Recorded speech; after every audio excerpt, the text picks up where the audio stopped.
ভারতীয় সঙ্গীতের এক যুগের অবসান। কিংবদন্তি প্লেব্যাক সিঙ্গার আশা ভোঁসলে আর নেই। ৯২ বছর বয়সে মুম্বাইয়ের একটি হাসপাতালে চিকিৎসাধীন অবস্থায় শেষ নিঃশ্বাস ত্যাগ করেছেন এই সঙ্গীত জগতের উজ্জ্বল নক্ষত্র। তার মৃত্যুতে শোকের ছায়া নেমে এসেছে ভারতের সঙ্গীত জগতে।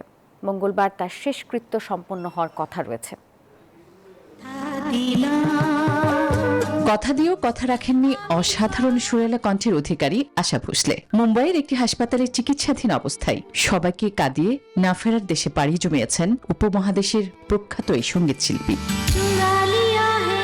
পরিবারের সদস্যরা জানান, বেশ কিছুদিন ধরেই তিনি শারীরিকভাবে অসুস্থ ছিলেন। হৃদযন্ত্র ও শ্বাস প্রশ্বাস জনিত জটিলতা দেখা দেয়। শনিবার সংকটাপন্ন অবস্থায় তাকে হাসপাতালে নেওয়া হয় এবং পরে আইসিইউতে ভর্তি করা হয়। রোববার তার ছেলে আনন্দ ভোঁসলে মৃত্যুর বিষয়টি নিশ্চিত করেন।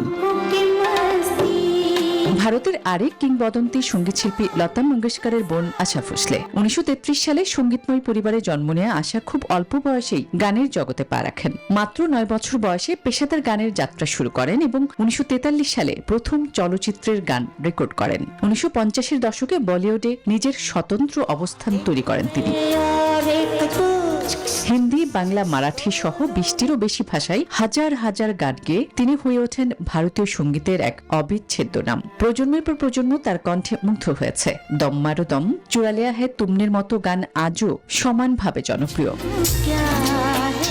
১৯৮০ সালে সঙ্গীত পরিচালক রাহুল দেব বর্মনকে বিয়ে করেন তিনি। ১৯৯৪ সালে তার মৃত্যুর পর একা জীবন কাটান এই শিল্পী।